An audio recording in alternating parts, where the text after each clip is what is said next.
podcast is part of the Sports Social Podcast Network.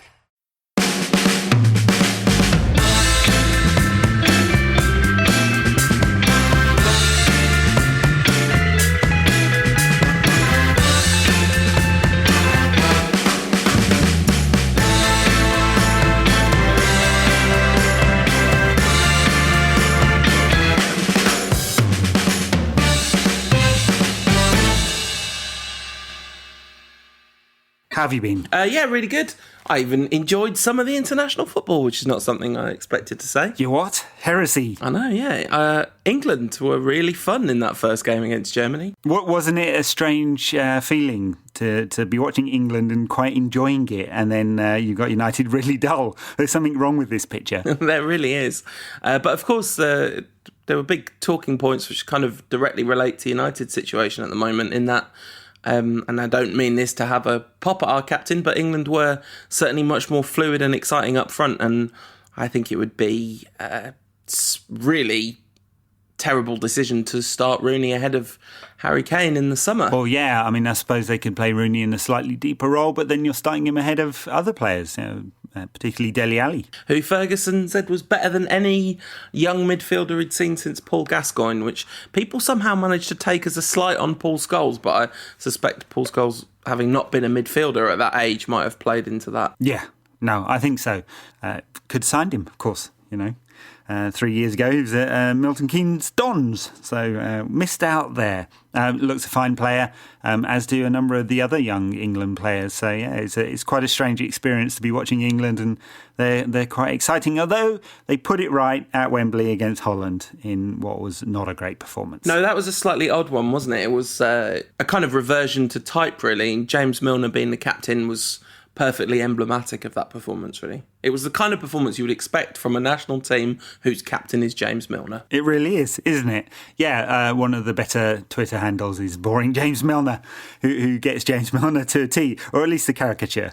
Anyway, enough of England. Do we need to talk more about England? No, but I was just going to say Holland had more United players than England, of course, in that game. Mm-hmm. Memphis was all right, not particularly scintillating performance, but didn't look too short of confidence in spite of Van Gaal's best efforts. And Daley Blind was really good in that game. A theme which we'll be returning to later in the show. I'm greatly looking forward to that. Yes, Daley Blind excellent against Everton, which I'm presuming you wanted to bring up. Yeah, I did. Should we talk about that Everton game then? Every pattern has its anomalies. No, I'm absolutely not having that. I think you could say that his serious dip in form over the kind of preceding month was more of an anomaly than his performance against Everton. All right, I'll give you that for no, I really won't. Anyway, yeah, Everton. A slightly strange game. I say slightly strange game in that Van Gaal came out afterwards and said United stole the victory, which is very un-Van Gaal-like. Normally, United really do steal the victory, and he claims it was a perfect performance. Yeah, he said that performance was not fresh in the press conference after the game. And he was asked, actually, whether he thought that was one of United's better performances. That was just the opening question in the press conference, so I thought it was a bit strange because it very clearly wasn't one of United's better performances. I'm not sure it was one of the Everton journalists that asked him that. Because actually United were... I quite enjoyed the game. I don't think they were terrible by any means, but they've definitely been better under Van Gaal. Oh, for sure, yeah. There haven't been that many cases where United have been better at anything, really, under Van Gaal, so I guess that's a small sample size. But look, it was a really flat first half, just very typical of performances under Van Gaal, fresh or not fresh. Frankly, just moved the ball too slowly, and although had more possession, not in the 70s, but in the high 50s, weren't able to capitalise and create real chances. So once again, United had no shots on target in the first half, or one shot on target in the first half, and no shots on target in the first half, two overall. The goal coming from the first shot United had on target, and it's just a theme.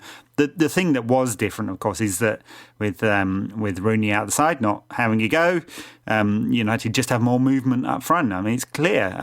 Lingard started in the centre again, Matera on the right, and Martial on the left, but Rashford pulled right a lot and allowed Mata to come inside, and there's just much more fluid. Still not creating the chances, though. No, Lingard also switched places with Mata pretty freely, and there was a lot of movement. And the one thing that I spotted, because it was a point that you'd made earlier in the season, was Schneiderlin was breaking in front of the ball quite a lot, which looked like a plan.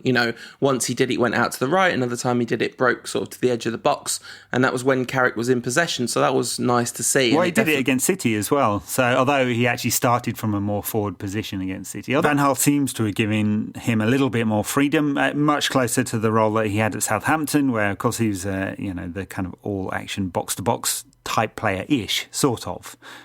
Less of the pure water carrier as he has been at United, then, you could say this formation is closer to a sort of 4-1-4-1 than the 4-3-2-1 that we've seen a lot. Yeah, maybe so. Michael Carrick was absolutely abysmal in the first half of that game, and United got a lot better when Herrera came on, and everyone knows I'm a massive Herrera fanboy, but it wasn't even that Herrera was particularly good. It's just United really benefited from Michael Carrick not being there, because he really looked like he was struggling. But at halftime, I have to say, I was looking at that front four and thinking, talk of fanboy, I love Juan Mata, but I don't think I pick Juan Mata in that team, because you're playing a certain way. You just put Rashford on the right, put Martial in the middle, and play Memphis on the left, and then you've got the whole team can do the running around bit rather than everyone except on the right-hand side, which creates that imbalance. But then, of course, the goal came because Juan Mata has the first touch of some sort of celestial being. So, yeah, you could see why he was in the side. It wasn't his contribution to the goal wasn't his only fine moment in the second half. No, if you're going to make that argument, then your argument is who's a better number 10, Lingard or Mata? It's not even close for me. Mata's going to create far more chances for the team every single time. Lingard's in the team because not only is he a bit more direct, but he's actually a much better defensive player in that role. So he'll sit on the opposing defensive midfielder and it causes them a lot of problems. That's exactly what he did against City, did it very well, but he doesn't cause a lot in a creative sense. I've mentioned this before when I talk about Lingard. He's much better off the ball than he is on it, and he's basically in the team because of his defensive discipline. I think he's also in the team to put some speed in the middle of the park when you've got Schneiderlin and Carrick. Because you have Schneiderlin, Carrick and Mata, it was all incredibly slow in terms of the physical movement of the players, although, of course, Mata's got the capability of switching the play in terms of speeding up the way the ball moves sometimes. Yeah, but you could have that if you brought Herrera into the side and played Mata at 10. So yeah, absolutely. And play exactly the same formation as they are now, and Memphis comes into the team. But it's you could just speed up the movement of the ball and the players as well. So, Van Gaal, we've talked about it a lot. I think he does revert to a more cautious or a more conservative outlook when it comes to picking certain players quite often. And this is one of them, and he's doing it because it does help United tactically. Yeah, and that is having results, because we've played 3 games with Lingard at number 10 in a row and we haven't lost any of them, and we won 2 of them. Yes, but we've also scored 1 goal in each of the last 2 games and not created very many chances. In each of the last 3, in fact. Yeah. So if you look at the expected XG against, I'm quite sure it'll be higher than is the actual case. Although I'm quite sure. Yeah, we did have better XGs than Everton yesterday. I think it was a 1.3 to 0.7, so not a lot in it. But part of the reason that we did was because Daley Blind was absolutely excellent again, as he was against City. He really... Lukaku seemed to be trying to target him, but he just had the outwitting of Lukaku every time. He just put himself in exactly the right place, took the ball off him over and over again, and gave Lukaku a very, very little rope to hang himself with. Yeah, so what Daley Blind is great at, obviously distribution of the ball, but he's a very good reader of the game. Very good reader of the game. When he gets himself slightly out of position, he's just screwed. And he does that quite a bit. He was almost perfect against Lukaku. He had a great game. Kudos to him. I don't think it would change my assessment of him as a player and whether United, a club that should be chasing the European Cup, should have him in central defence. But he was great against Everton. I think great against Everton kind of somewhat undersells it, doesn't it? Because Lukaku is an excellent striker. So that is like one of the areas where Everton have a claim at actual footballing excellence, right? Yeah, although I thought Everton played into United's hands because they went too direct too quickly, which is unusual for Martinez's side. But I think they were just not very patient, and they just went straight up to him all the time. And I don't think that helped Lukaku because he's just in a fight then. And it's not really playing. How many balls did Everton play either into the channels or in the spaces between the centre backs? I mean, almost none. And that was when they looked dangerous. Was the few times they did do that. It was interesting actually because Martinez was sort of. I mean, I guess he's under so much pressure, it's understandable, but he was quite bullish about the way they'd played and the kind of, not the chances they'd created, but the near chances they'd created, the kind of one-on-one opportunities they'd created where something could have come from them. But I think you're right. I think he's doing himself a little too much credit there, and his team a little too much credit, because it looked like it was a plan to try and exploit United's defensive vulnerability, but it was just a day when United didn't really have that much defensive vulnerability. Yeah, except for on the left-hand side where Marcos Rojo had another shocker. I mean, I have to say it's becoming quite funny that Van Gaal has to substitute a fullback every single game, and not only substitute but turn one change into two by flipping the fullbacks around. But on this occasion, Rojo deserved to get hooked, and Fosu Mensah had an excellent second half as well. So, with the assist as well. So, it's paid off for Van Gaal, but it is becoming a cliche, isn't it? Well, yeah, I mean, because he made 3 full-back changes in the game. Because, first of all, there was that sub with Damian going to left-back. But then when he took Blint off for Valencia, he put Valencia at right-back and Fosu Mensah in the middle. So, full complement of every possible change made, because he just loves it. But yeah, Fosu Mensah was superb. Van Gaal described Rocco as jet-lagged after the game, and one of the journalists picked him up on that, sort of saying, well, wait a minute, when did he come back? And Van Gaal sort of thought about it and started to say Wednesday, and the press officer said Thursday. And he said, it was Thursday. But I knew in advance that Rocco would play like this. I knew that in advance. Why play him? So if you knew that in advance, why did you play him? Very, very odd, yeah. Cameron Borthwick-Jackson in action for the under-21s as we record. So he'll be a welcome return to the squad, I'd say. Yeah, for sure. Damian was all right, though, defensively. Did a couple of nice bits of, Damianing. Damian. Yeah, he was okay. Yeah, I mean, it's the centre-backs that were excellent. Smalling and Blint barely gave Everton a chance, which was good, really, because United didn't create too many themselves. No, absolutely they didn't. The second half was a lot more lively with Fosu Mensah on the right. And that goal was just beautiful. The build-up to the goal, everything about it. The ball from Schneidlin, touch from Mata, the layback, the really fine improvisation in the back heel from Rashford and Fosu Mensah's delivery, and then Anthony Martial clearly still terrifying Seamus Coleman from the last time they met. Yeah, someone said on Twitter that Coleman probably sleeps with the lights on after that last time. I mean, he's a very good player, Seamus Coleman, but Martial's just made a fool of him again, as he does to so many right backs.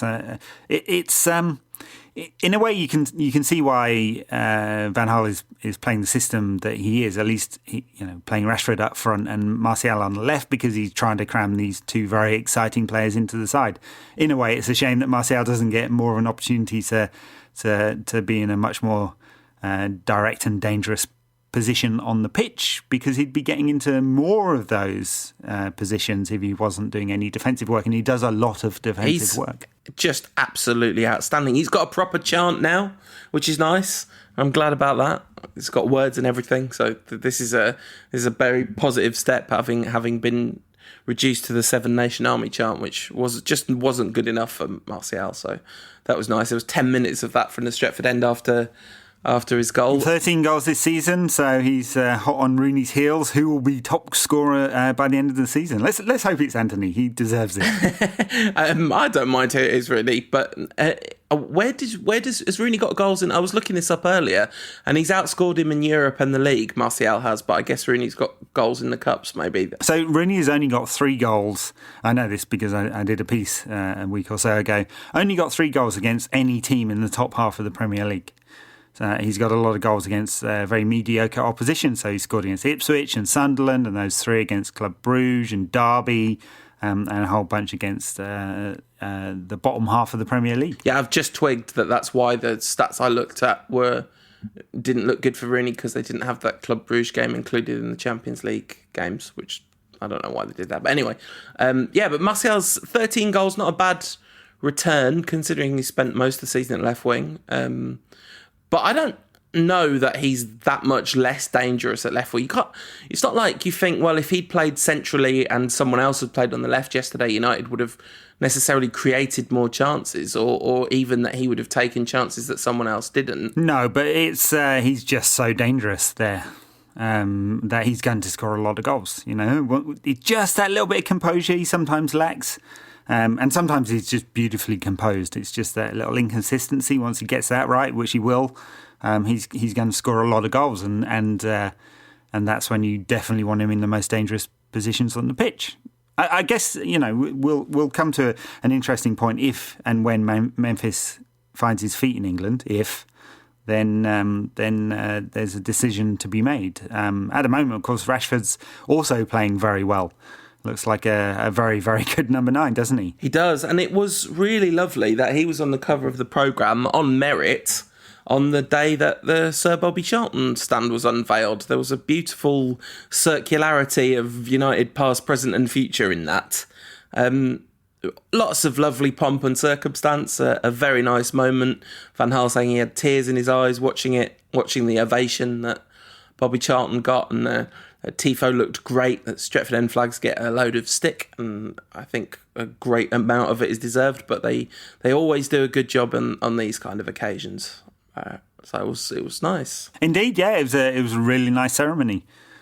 Tear in Sir Bobby's eyes. Oh. Of course, I still don't forgive him for the time he bumped into me, literally bumped into me. And I asked for an autograph and he said no. I think he's got a bit of a reputation for saying no to autographs. I mean, it's very easy to kind of be really annoyed about that.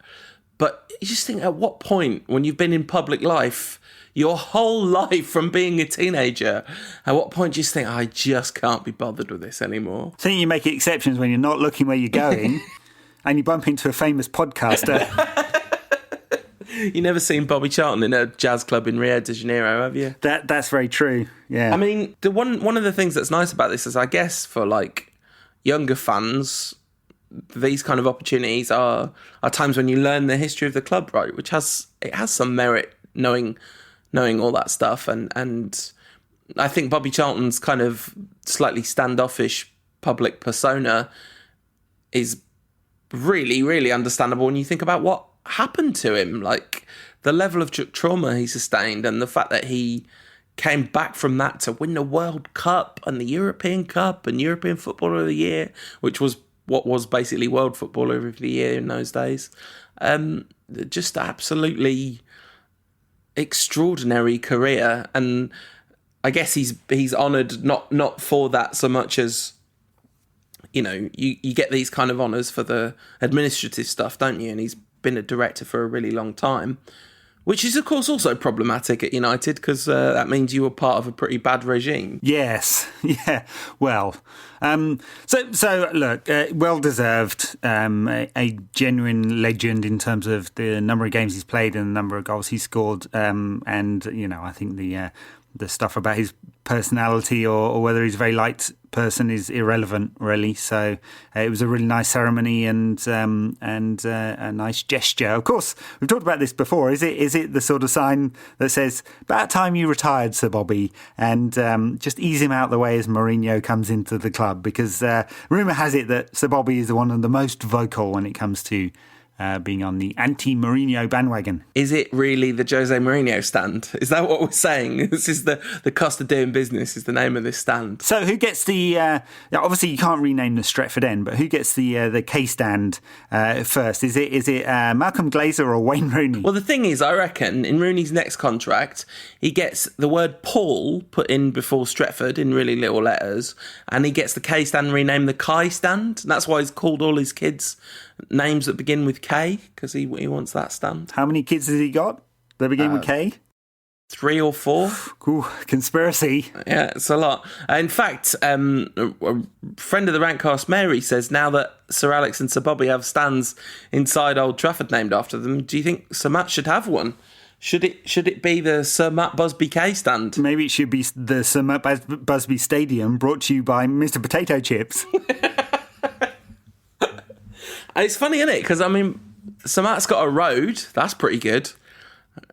Sir Matt Busby Way is a big one. He's got the Pride of Place statue, hasn't he? His is like, that's the one that surveys the forecourt. Fergie's is a bit out the way, really. Surveys the car park. Wow, and the canal. Yeah, that's true. That's true. Waterfront property there, Fergie's got. But yeah, it does. There's something slightly. I kind of feel like but then honestly, it's a bit feudal having 3 knights.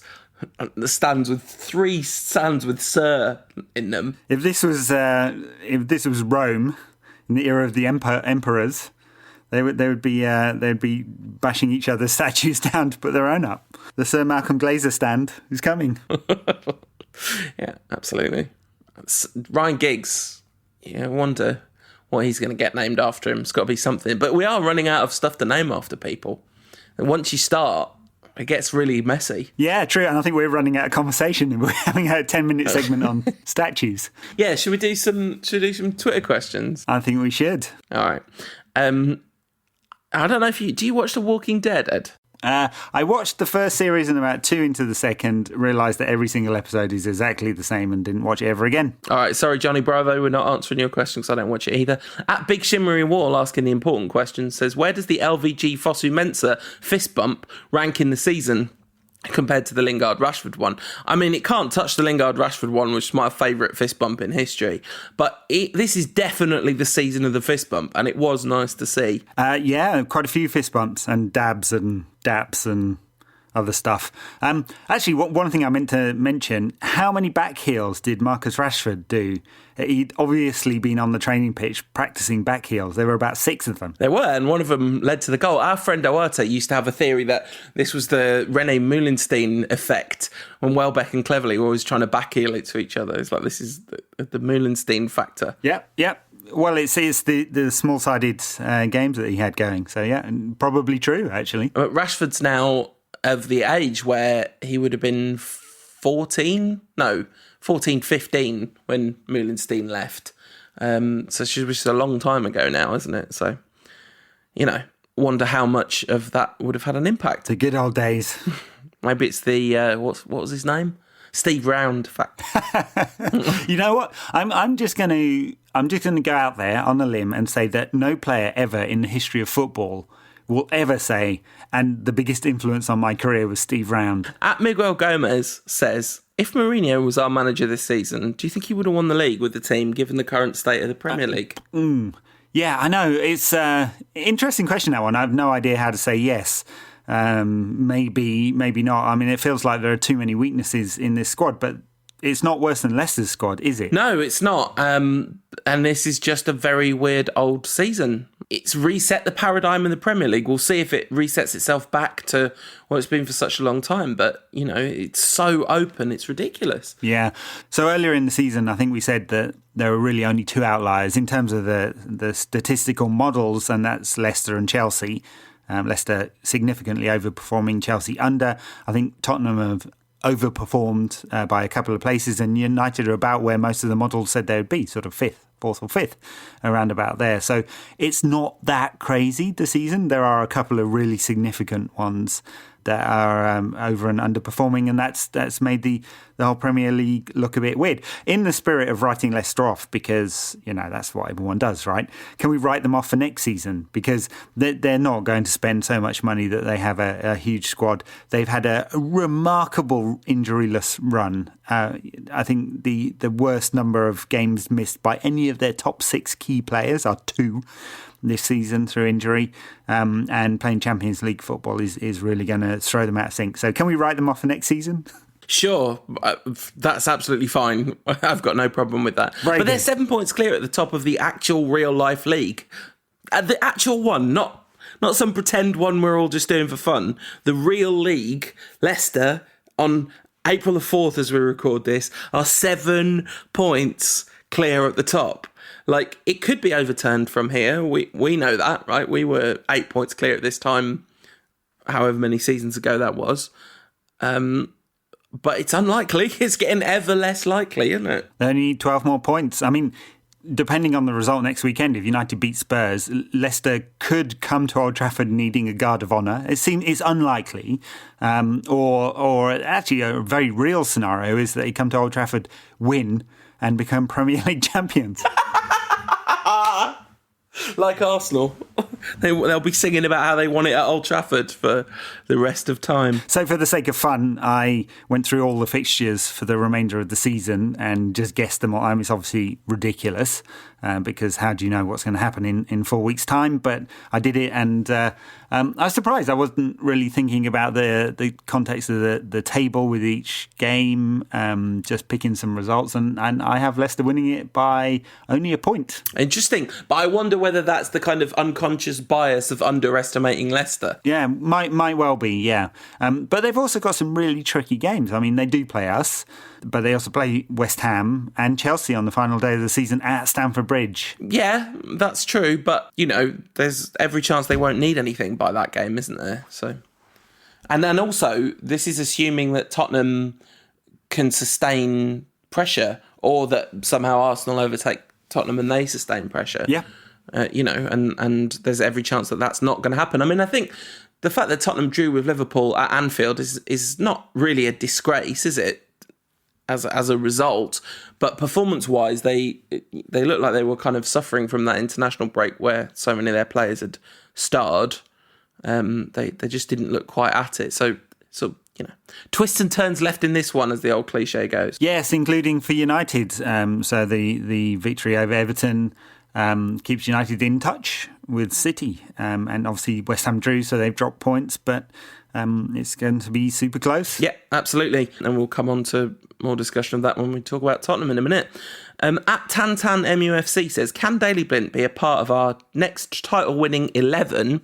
And if so, in what role? I was thinking about this, watching him and watching Carrick in that game, and thinking you could see Blind take on the kind of proto-Carrick role in the next winning 11, but you just think maybe actually Schneiderlin and Herrera is a better combination for the kind of first 11. Yeah, so, I mean, look, he just had an excellent game against a decent team and a very good forward, faultless. But every combination I think of in a Manchester United Premier League winning quality side doesn't have Daley Blind in it. I think his best position is left back, and Luke Shaw is ahead of him. I don't think he's of the world-class stature at centre-back. And in central midfield, in that defensive role, players run past him all the time, unless he's going to improve there in the way he's obviously improved over the season at centre-back. So I'm not sure. He's a very useful man to have around. He certainly wouldn't be on my list of players to try and flog this summer, and there are quite a few of those. But I'm not sure he's the best player in any of the positions. And I think that's I think I probably agree with that, even though I think I like him as a player maybe more than you do. But I think that's the case. I think he's unbelievably useful to have around, because he's a squad player, but like, you know, the kind of John O'Shea comparison gets made. But I think he's a much better backup in the positions he can play than John O'Shea ever was. You don't get this sort of substantial dip in quality with playing Blind either at left back or at centre back or in centre midfield. I think you're right that he's short of an absolutely elite world-class player in any of those positions, but he's not so far below them that he dramatically negatively affects the team if you play him rather than the theoretical world-class central defender that should be replacing him there. Wow, a 1 minute monologue absolutely dissing John O'Shea. Wow. Just hate mail addressed to Paul at unitedrand.co.uk. At Adam Joseph Sport, friend of the site, says, he'd like to know who both of us realistically think are the players we would say are outs this summer. Who needs to go for United to move forward? So, I mean, I did a list of 10, not necessarily saying that all 10 have to be sold, but, if I was picking a selection of 10 players to sell, that will be them. So I'll put them on a website. But some of them are obvious. I think Valencia has no place in the squad, really. McNair probably has to go to get football. Maybe a change of manager would change that. I'm not sure. There's a couple of youth teamers like Will Keane will need to move on. And then the big ones are Fellaini and Rooney, and probably Marcos Rocco. Did you mention Phil Jones there? And Phil Jones, yeah. I mean, only in that that one's a difficult one in a way because he's more talented than some of the others that you'd put on the list. But he's just 5 years, he hasn't progressed and he's always injured. So there's really little value in retaining him. Although he only just signed a new contract, of course, so it's going to be quite hard to get rid of him. I looked up the data because at the end of last season, thinking, right, what Phil Jones really needs this season is not to miss too much through injury. And he's missed like 3 times as much this season as he did last season. And last season felt like a really injury-ravaged season. So yeah, I just don't know how you can keep gambling on Jones. No, I mean, absolutely. And then there's some others like Nick Powell who should go. I think Michael Carrick not been offered a new contract yet. Would we keep him? I mean, is he worth a squad place, the experience and the quality on the ball, as opposed to the fact that his legs are clearly going and rapidly? And then there's the question around Ashley Young. He's a player who does nothing if you just look at the data. No chances created, no assists, barely any goals. I try to work it out. It's something like 1 point something million pounds per goal he's been involved in some way in the Premier League. It just doesn't look good. But quite often United have looked a better team with him in there just because he's tactically sound. So do you keep him for that reason, even though the quality is a bit lower? Yeah, that's a very good question. I think the Michael Carrick, the Ashley Young question is inherently kind of less interesting than the Michael Carrick one, because Michael Carrick's been a star player for United for such a long time, right? He has plenty of detractors, but his status in the squad has been one of the best players. And I think that's kind of emblematic of something that's a bit of a problem. But I think the temptation to play him is too great if you have him as a squad player. And I think, I could be wrong, this could be a dip in form, and he's had quite a few injuries this season, so maybe that's just taking a toll, and full good pre-season he'll pick up some form again. But to me, it looks like it's time to call it a day. His contract hasn't been extended. I looked it up, it was March the 20th that it was extended last season, so it's really a few weeks later than that into this season.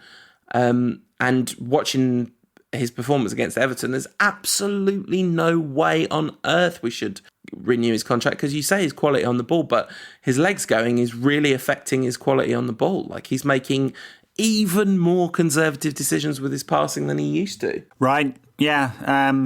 Of course, a lot of this talk really depends on the other side of the equation, doesn't it? Who United bring in, because one of the key factors in the poor squad overhaul that we've had over the last sort of 2-3 years is the quality of players brought in hasn't been good enough. Very few successes.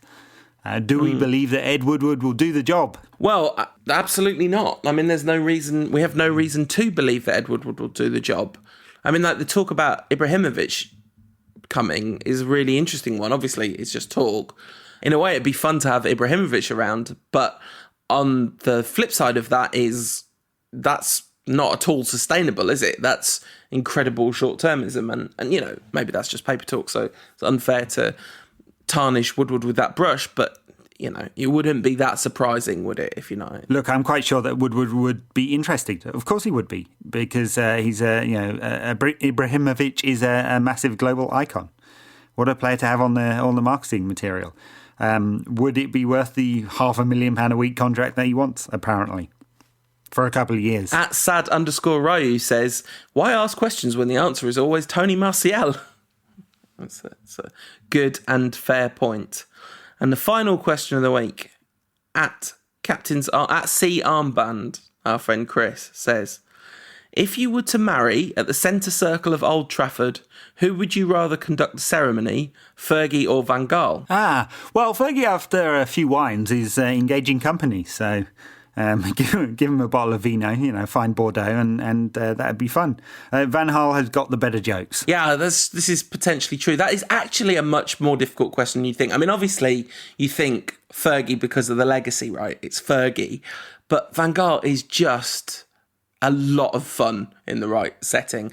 He's more likely to give you a fist bump, but I've still got to go with Fergie. No, I go with Fergie, and Van Gaal can give the best man speech. Lovely. I gave you a best man speech, Ed. Are you saying you want to replace me with Van Gaal? Yeah, I don't know. Do you play at left back or right back? I said that was the last question, but I've got to squeeze this one in because at Lucas_MUTD says, would you answer my Rantcast question if I said I watched Paul's House? Yes, absolutely. So long as you actually did watch Paul's House. Which youngster will surely make the grade at United? I mean, there's so many to choose from. I think there is every chance that Cameron Borthwick-Jackson, Timothy Fosu-Mensah and Marcus Rashford have all got an excellent chance of making it. Yeah, I do think all of them do. I mean, for different reasons. I mean, Rashford, we've seen already that he can perform at this level. It's how he kicks on from here and whether he can score enough goals to justify the increasing expectations that will be on him. And once opposition players learn a bit more about him, can he keep improving his game? Borthwick-Jackson, extremely composed. Can he not make a few of those mistakes that he's made at the back? And improve his game defensively. And Fosu-Mensah is partly about where he's going to play because he's played absolutely everywhere.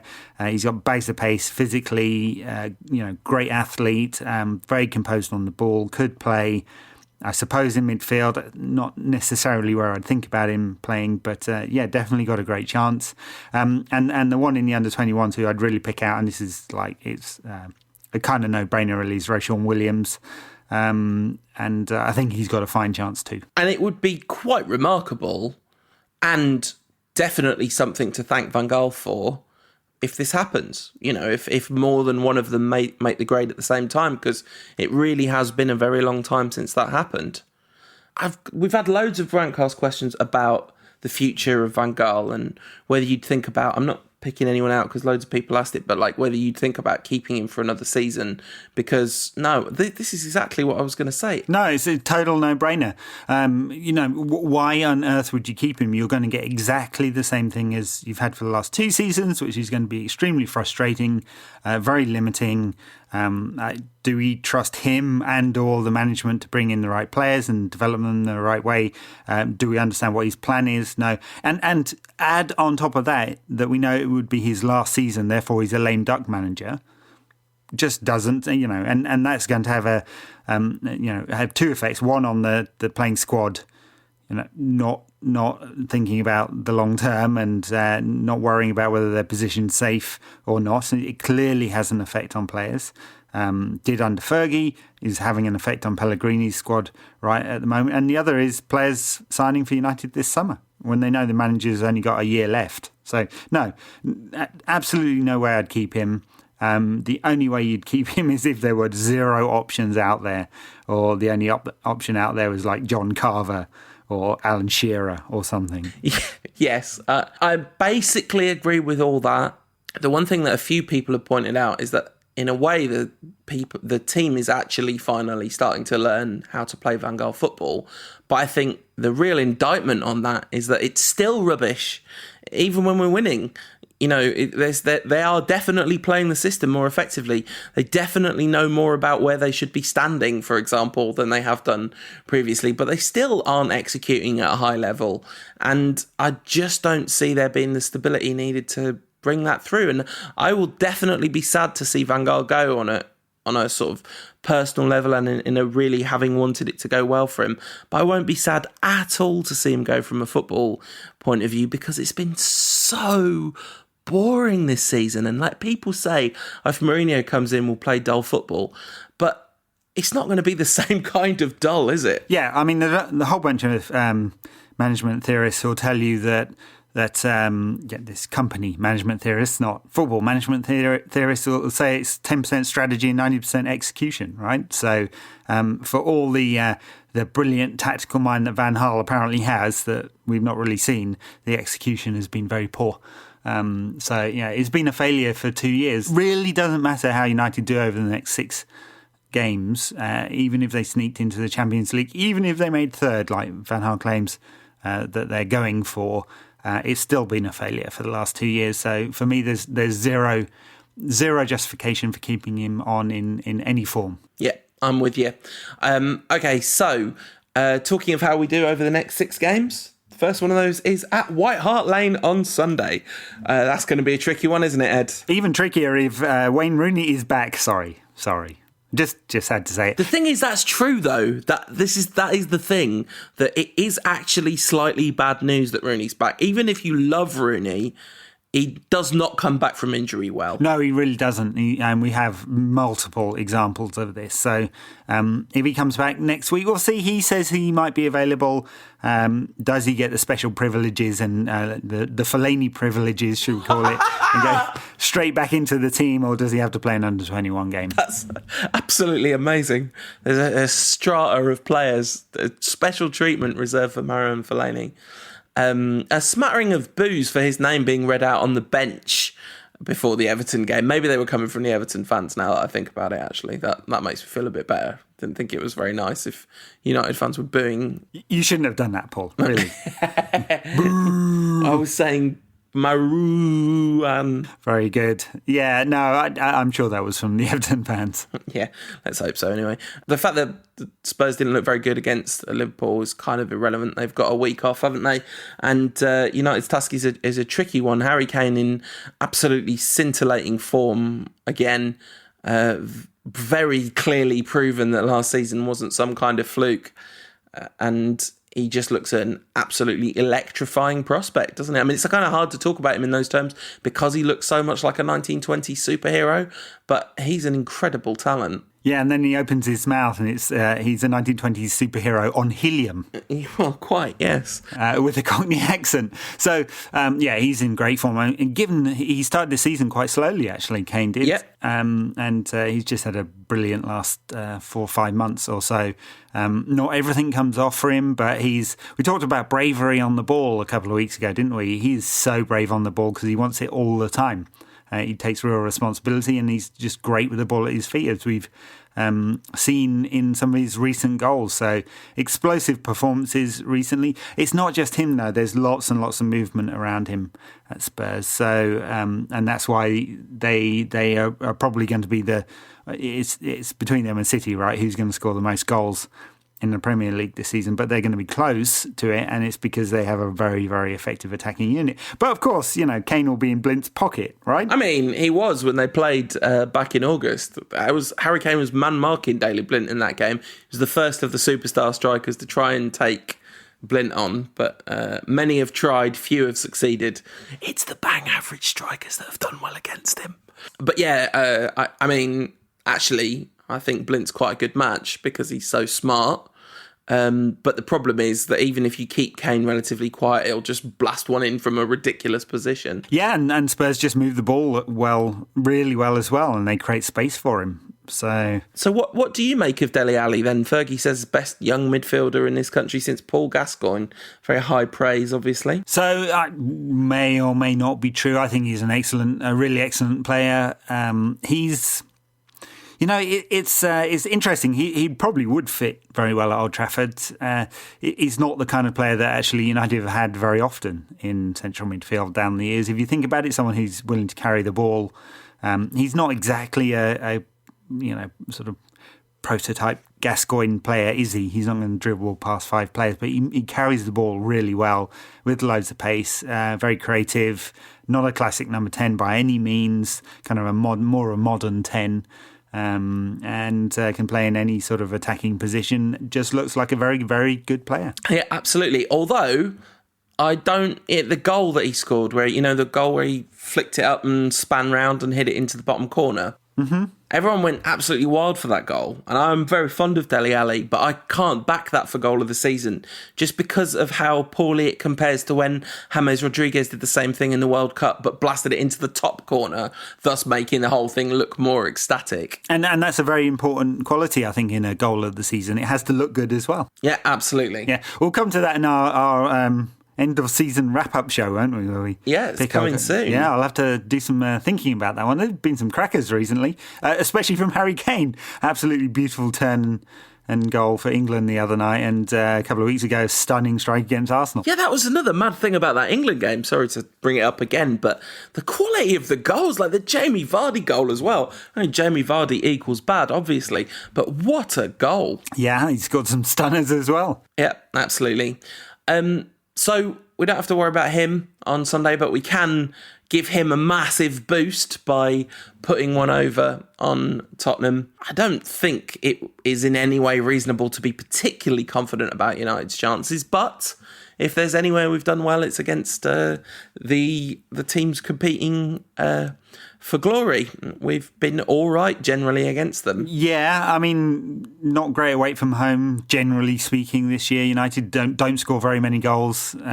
We don't score very many goals at home either, of course. No, this is true. Spurs do score goals. Interesting. It's going to be an interesting matchup. Obviously, United will be playing quite conservative. They'll be trying to retain the ball, trying to control the game, as Chris Smalling said the other day, or after the game against Everton. Spurs, though, it's just the amount of attacking variety they've got. I mean, it depends on the exact makeup, but you expect Kane and Eriksen and Ali and Dembele to play. Dyer will sort of anchor the midfield, and then Chadli and Song Heung-min, kind of trade roles, don't they? That's a lot of attacking firepower. We can't just say, lads, it's Spurs, unfortunately, anymore. Haven't won White Hart Lane for 4 years either. And lads, it's not Spurs anymore. I think Mauricio Pochettino is very, very un-Spursy, isn't he? So you have a choice between Pochettino and Mourinho for next United manager. Go. I don't know. I don't know whether I've said this on the podcast or not. I've definitely said it places. But I do worry that Pochettino's a bit flavour of the month. This is his best season ever, right? Absolutely, and he's won nothing yet. Yeah, he's done well places he's been, but he's also done really badly places he's been. He's got a very David Moyes-esque CV, hasn't he? I guess he's moved around a bit, and there's a slightly more upward trajectory in terms of club stature than Moyes. Moyes stayed such a long time at Everton, and I don't know if that should count against him, but anyway, I find it just impossible to advocate for Mourinho, but I do think it's what's going to happen. And although it's kind of interesting, I ran this Twitter poll, more than 1,000 people voted in it, and it was really evenly split between people who believe he's coming and people who don't believe that he's coming, which I just thought was interesting in terms of the absolute certainty with which certain reputable European journalists are talking about it. Like, it's presented as an absolute fait accompli, but that clearly hasn't permeated through down to people's mindsets, because I still find it quite hard to believe it's happening. Yeah, but it does seem to be, doesn't it? Yeah. A lot of people are putting their reputations on the line by saying it's a done deal. Yeah, absolutely. And I think the other thing I think about this is a lot of people are saying we shouldn't appoint Mourinho just because City have appointed Guardiola if it's not what we were going to do anyway. And I have some sympathy for that point of view, because it is important to plan. But the other thing is Guardiola coming in at City does change the landscape, right? Well, it does. But I think the crucial point here is Moyes, Van Gaal, Mourinho, where's the pattern? Right? There is none. There's no plan on the football side of things from United. And because you've got a guy in Ed Woodward, who used to be the commercial director, now the CEO, who is also the de facto director of football, job shares with Jorge Mendes. Well, you laugh, but, basically. And so there's just no structure to the sporting side of United. The academy has been a mess, and with a lot of very low morale, and now we've got ahead of the academy. That's going to help. There's a clear direction there. Need a clear direction in the first team as well. United would benefit hugely from bringing in an experienced director of football. There's talk of it with Andrea Berta. I don't know much about this guy other than he's a Mendes client as well, and I'm guessing that Mourinho has signed off on that. That will help, though, right? It's a plan and a structure. And a clear direction of travel. This is what City have had, for better or worse, and I think probably for better. And it means that if you're going to be in this pattern of firing coaches every 2 or 3 years, you can do it knowing that you kind of have a framework within which you're going to hire the next coach. But it's not a panacea. No. Because there's lots of clubs with plan and structure where it just doesn't work. And there's lots of clubs... Sure, because the coach can still fail. Yeah, well, so can the director of football, right? And so can the director of football, yeah. And the director of football can interfere too much or too little. Or, the City thing is kind of... Like, City are held up as a model of sensible planning in the last 10 years. But... it's not working very well, is it? Because Guardiola's going to inherit a massive mess. There's a real deficit of quality in a number of places. Well, there is, but if you gave Guardiola that squad, he wins this league. Right, okay. Surely. Surely. Maybe, yeah. Yes. Okay. Yes, definitely. I mean, Pellegrini probably wins this league if they hadn't sacked him halfway through the season.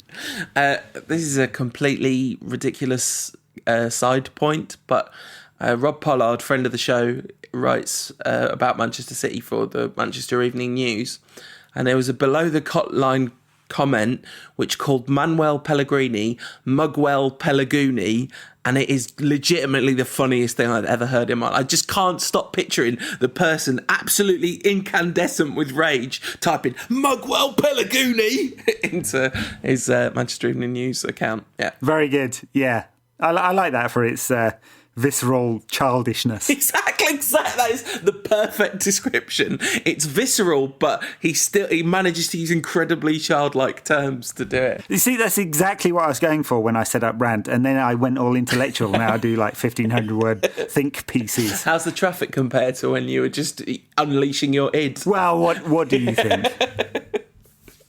Well, fortunately, the traffic on this podcast is still good, so people apparently want to keep listening. So thank you so much for that. We really, really appreciate it.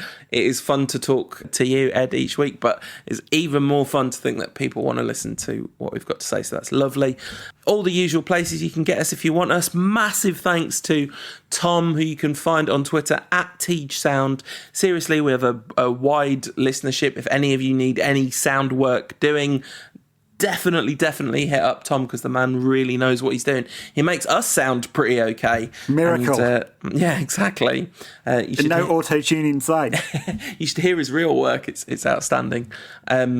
So yeah, we'll do this again some point after that Tottenham game, shall we? Reach out. So, final word. What do you think the score will be? United versus Tottenham? I hate doing it, but Tottenham 2, Manchester United 1. I'm going to go with that as well. Tottenham 2, United 1. Shame, hate to do it, but there you go. Yeah, absolutely. So we will see you next week. See you then. This podcast is part of the Sports Social Podcast Network.